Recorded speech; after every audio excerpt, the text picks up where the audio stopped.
One day, Poppy Pig invited Miffy to her house for tea and biscuits. Miffy asked her mother if she could go. "Yes, of course you can go, Miffy," said Mother Bunny. "Be careful riding your scooter.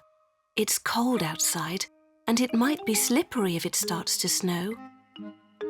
"I'll be careful, Mother," said Miffy. "And I'll be sure to bring some of Poppy's biscuits back for you."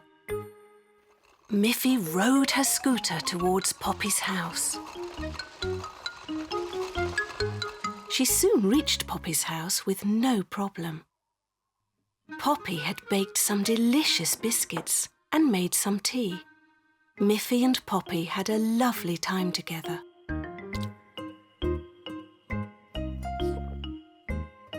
Miffy forgot all about the time. Suddenly the telephone rang.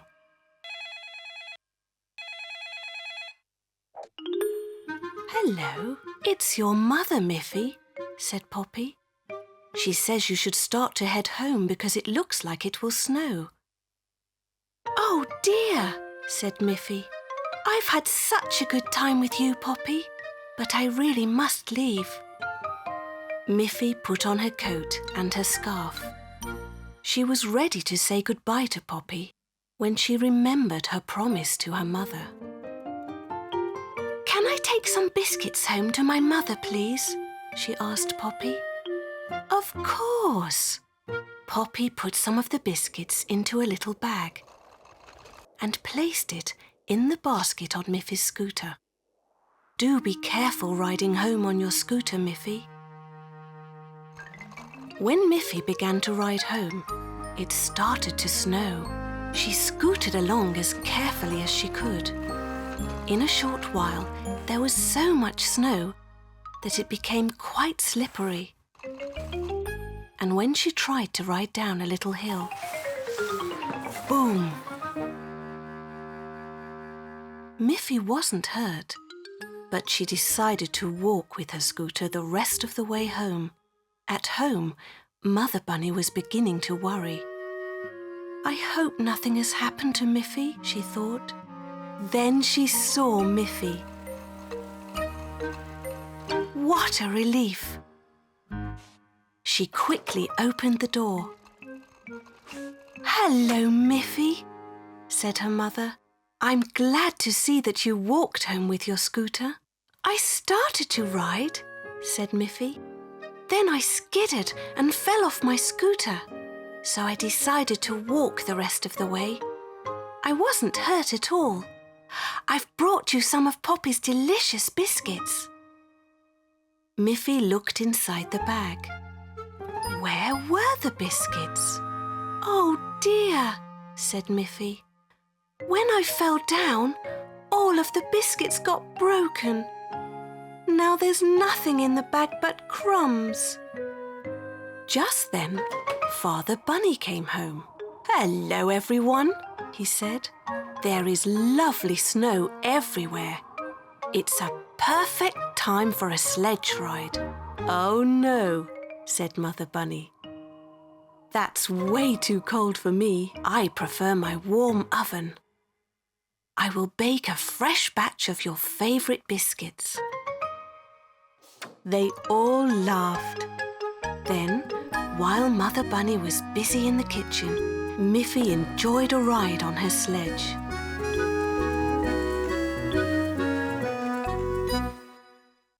Poppy Pig was passing by Miffy's house, pulling a cart carrying a large Christmas tree in a pot. "Good morning, Poppy," said Miffy. "Where did you get that beautiful tree?" "Boris gave it to me, Miffy," said Poppy. "Christmas is coming and I asked him if he could find me a nice tree." "What a good idea," thought Miffy. "We will also need a Christmas tree." Miffy went inside and asked her mother, "May I go into the forest to ask Boris Bear to find us a Christmas tree?" "Yes, Miffy, but you must be home in time for lunch." So off she went across the meadow and into the forest. When she arrived at Boris and Barbara's house, they were already decorating their own tree for Christmas. "Hello, Boris," said Miffy, "and a Merry Christmas to you and Barbara. I would like to ask you if you can find a nice Christmas tree for our family." "Yes, I can," said Boris. "But you know I mustn't cut down a forest tree. I can dig one up for you and then put it in a pot so the tree can stay alive for next year." So they went into the forest and they saw many beautiful trees. Miffy saw one that was especially beautiful. "But I think that one is too big to put inside our house." "Well, what about that charming little one over there?" "Oh, that one is too small. All our Christmas tree decorations won't fit on such a tiny tree." Then Boris pointed to a medium-sized tree. "Do you think this one will do?" he asked. "Yes," said Miffy. "That's a lovely one. Can you dig that one up for me, please?"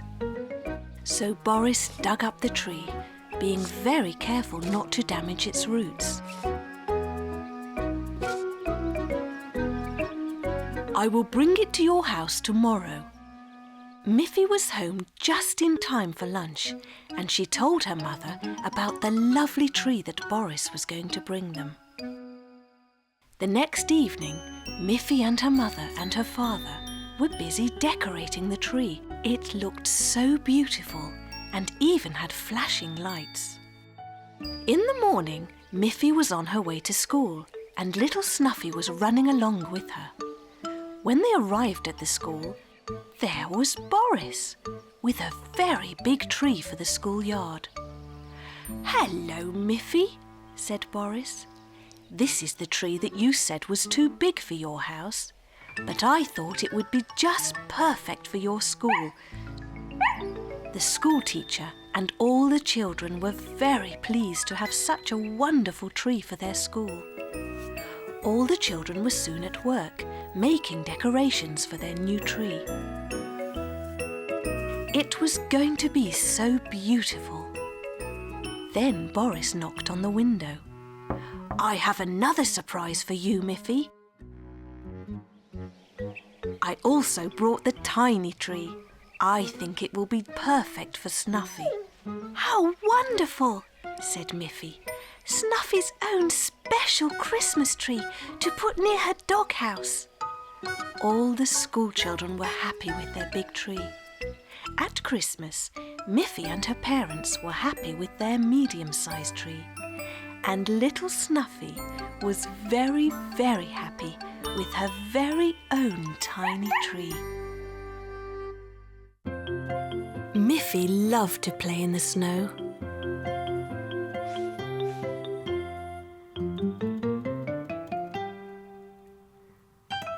She loved to ride her sledge down the snowy hills. She loved to slide over the snow on her skis. She loved to lie in the snow and move her arms to make snow angels. What she liked best of all was to make big snow bunnies. It was a hard job and she needed help to make them. Who do you think came along to help her? It was Snuffy the dog. Snuffy loved to run and jump in the snow, and when she saw Miffy trying so hard to push and roll a big snowball, she ran up and helped her. They pushed and pushed together.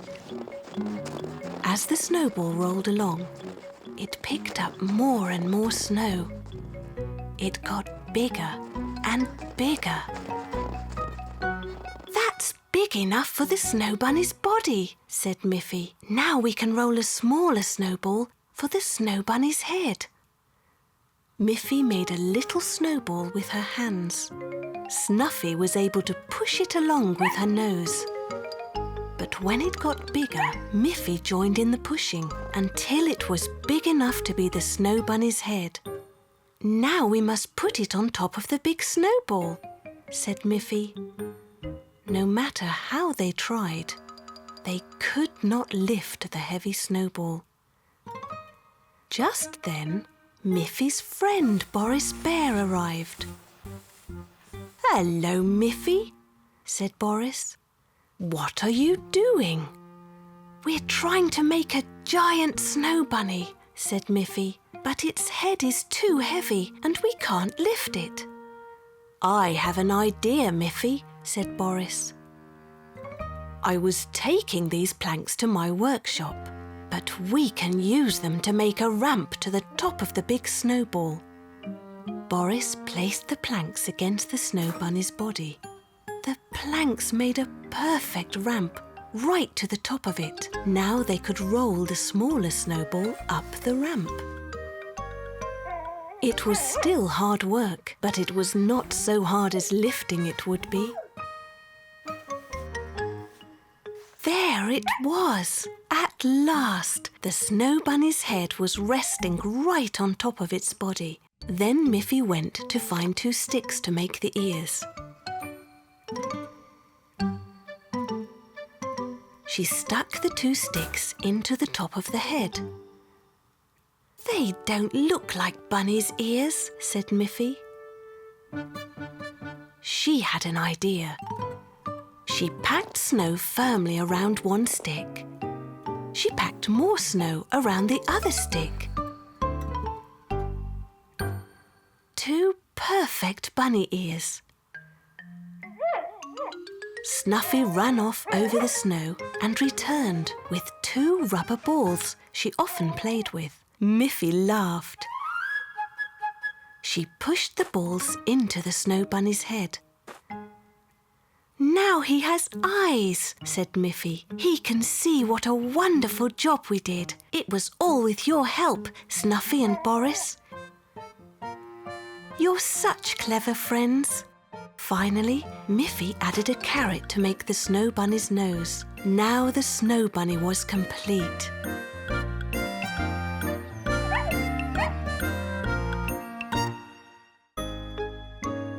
One morning, Miffy woke up and looked out of her window to find that her garden was completely covered with white snow. She wanted to run out and play in it. "First, you must put on some warm clothes, Miffy," said Mother Bunny. So Miffy put on her woolen coat and scarf and ran out into the snow. "I think I'll make a snowman," thought Miffy, and she started to roll a ball of snow.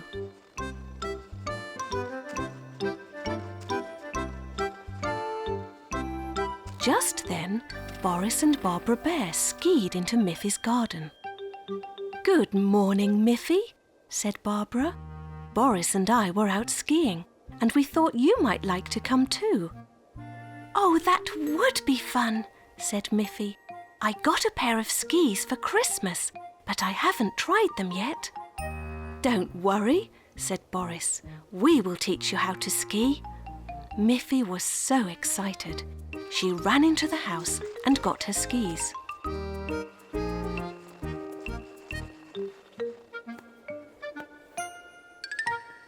Boris held her while she put them on.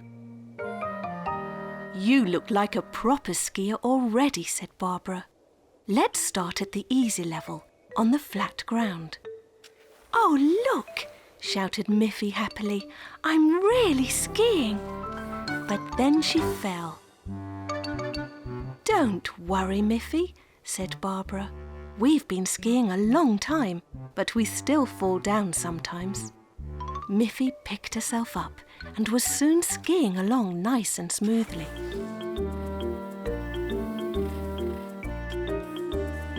"This is fun," said Miffy. "Let's ski up the hill to Auntie Alice's house. Then we can ski downhill on the way home." So they began skiing up the hill, but Miffy kept sliding backwards. Boris helped Miffy and showed her how to point the skis outward so that they could grip the snow. "I think I can do it," said Miffy. So she tried, and she found that it worked. It was hard work, and by the time they reached Auntie Alice's house, they were out of breath. Auntie Alice heard the swishing of snow and the huffing and puffing outside her house, and she came out to greet them. "Hello, mountain skiers," she said. "I think you all need a nice cup of hot chocolate." Boris, Barbara and Miffy took off their skis and went inside with Auntie Alice to enjoy some of her wonderful hot chocolate. "Thank you, Auntie Alice," said Miffy. "Now we are ready for the fun part, skiing down the hill." So they said goodbye to Auntie Alice and put their skis back on. "Be very careful skiing downhill," said Boris. "You have to learn how to slow down and not go too fast." But Miffy could hardly wait to start, and off she went, faster and faster down the hill. It was fun, but also a little scary. She forgot how to slow down, and when she came to a little hill, she flew right up into the air and landed in the snow. Boris and Barbara skied up to her. Miffy said, "This morning I wanted to make a snowman. Now I am a snowman myself." They all laughed. On a bright but very cold winter day, Miffy and Grunty were having fun throwing a ball back and forth in Miffy's garden. Snuffy was there too, running and jumping up, trying to catch the ball herself. Then, when Miffy threw the ball, Snuffy caught it in her mouth. Grunty had to laugh, and Miffy too. But when they wanted to continue to play with the ball, Snuffy did not listen to Miffy. "Snuffy, give me the ball," said Miffy. But Snuffy just ran away with it. Then Mother Bunny came out of the house and called, "Isn't it too cold for you to be outside, girls? Even the water in this flower pot is frozen. I have made some hot chocolate for you to warm you up again. Come in, girls." So Miffy and Grunty went in and enjoyed the delicious hot chocolate. Snuffy stayed outside, pushing and chasing the ball. Later, when the two girls were playing in Miffy's bedroom, they heard Snuffy barking and barking. And when they looked out of the window, they saw she was covered with snow. Everything was covered with snow. The snow had fallen so quickly that while they were inside playing, the whole world around them had suddenly become white. All excited, they ran to Mother Bunny. "Mother, Mother," said Miffy, "can't we go to the lake now? It will be so beautiful there, with the snow on the meadow, and maybe the lake will be frozen." "Yes, and we can take the ball too," said Grunty, "so Snuffy can play with it." Just then, Father Bunny arrived home and heard what the girls were saying. "I will drive you to the lake in the car, and I will test the ice on the lake to see if it is thick enough." So Miffy and Grunty and Snuffy all jumped into the car, and they drove to the lake. "Look," said Miffy, "the lake is frozen. We should have brought our ice skates." "Maybe you can bring them another day, Miffy," said Father Bunny. "But for now, I'm sure you'll have lots of fun playing with the ball in the snow." Father Bunny tested the ice. "If the weather stays cold, the ice will be thick enough to go skating in a few days," he said to the girls. "Good," said Grunty. "Let's throw the ball so Snuffy can run after it." That was their new game. Miffy and Grunty took turns throwing the ball out into the snow, and Snuffy had great fun too. slipping and sliding all over the icy snow, trying to catch the ball. She was having such fun. Then, when Miffy threw the ball again, it rolled away too far and onto the lake. "Oh no," said Miffy. "Now the ball is on the ice, and the ice isn't strong enough yet to carry us." But Snuffy had already gone after the ball. "No, Snuffy, the ice isn't strong enough yet," shouted Miffy. This time, Snuffy did stop and listen to Miffy. She turned around and ran back. They were all very relieved. "That was very good, Snuffy. In a few days, we will come back and get it for you."